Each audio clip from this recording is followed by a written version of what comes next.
The second and third meetings had gone a little better. Then, the emphasis had shifted from "why didn't you choose a Jewish girl" to "we're just the parents, grandparents of your children. It doesn't matter what we think. When will Melinda start her conversion classes? We're not rushing you, but the wedding isn't that far off. God forbid anything gets delayed. But what would the rabbi say?"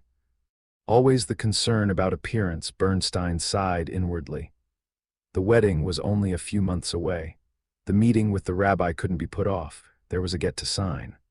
Besides, the rabbi, no doubt, wanted to express thoughtful words about marriages. He typically did that sort of thing. As Melinda turned onto Colony Drive, Bernstein became aware of the familiar surroundings. He had grown up in this old Tudor-style home. He knew the neighbors, which trees had disappeared under the hurricane in 1985, who had fixed up their home, who had not. Any anxiety he had felt before usually vanished once he entered the broad street with the stately homes.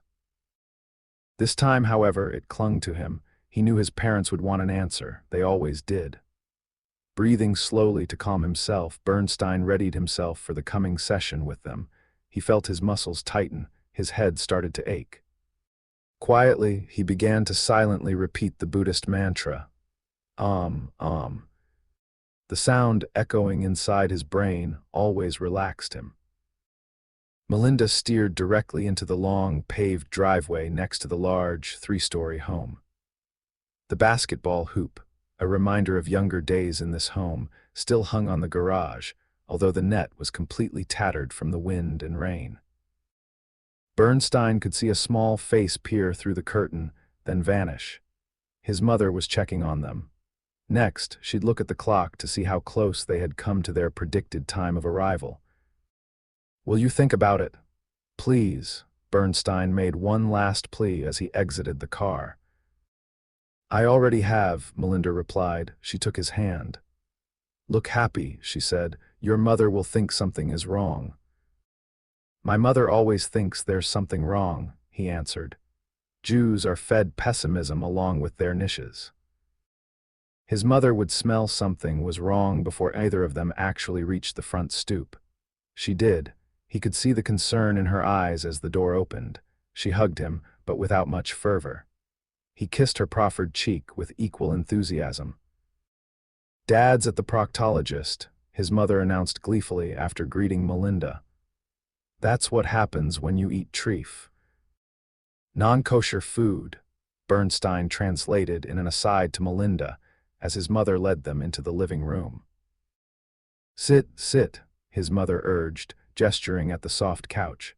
She perched herself on the high-backed chair that was the least comfortable seat in the living room, and one designed to encourage unwanted guests to depart as quickly as possible. "I have a little nosh for you on the table," she said. Bernstein knew what that meant, a four-course meal. They were only stopping by to say hello before heading to Brantford to eat at Shea Bach, the Thai restaurant there. Then they would come back to the Yale Rep for a Fugard play, a lesson from Aloes.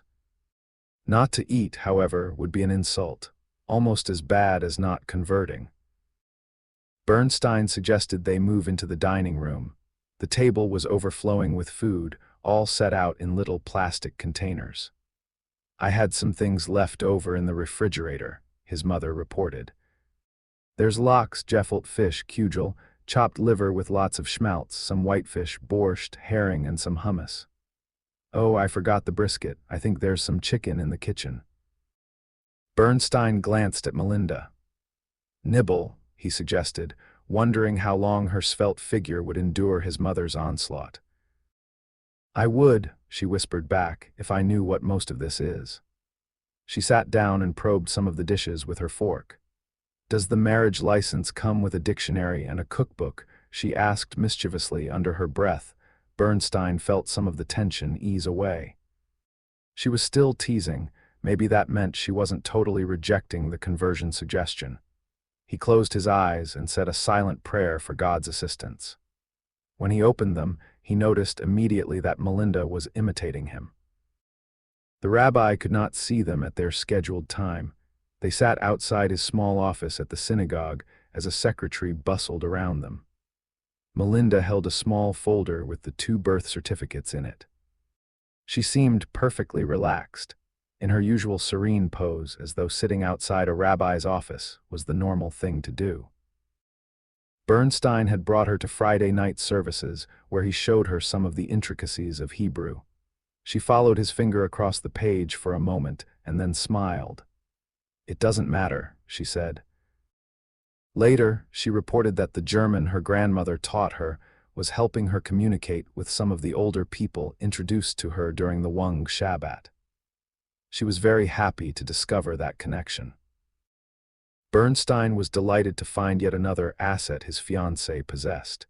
He knew no German and very little Yiddish. He had met Melinda's grandmother, but she was senile, babbling on and on about the 7 states of New England and reciting them. Melinda had arranged for Grandma Rainwater to be placed in a nursing home. The old woman stared at the television all day and continually listed the appropriate states to any and all visitors. There weren't many. Bernstein had been depressed by the lone visit, but Melinda, whose own parents had died when she was young, went weekly to comb her grandmother's white hair and to check on her condition. "My grandparents raised me," she explained. "It's the least I can do." Bernstein loved her for the compassion. His parents had been impressed, too. "You'd probably never visit me," his mother claimed. "Sure I would," Bernstein protested. "I visit you now. Just to show off your girlfriend. You think if we see her enough, we'll like her." "You do like her." "And don't you ever tell her," his mother cautioned. "Wives need to have a little sense of fear. She'll twist you around her little finger, but not your father and I."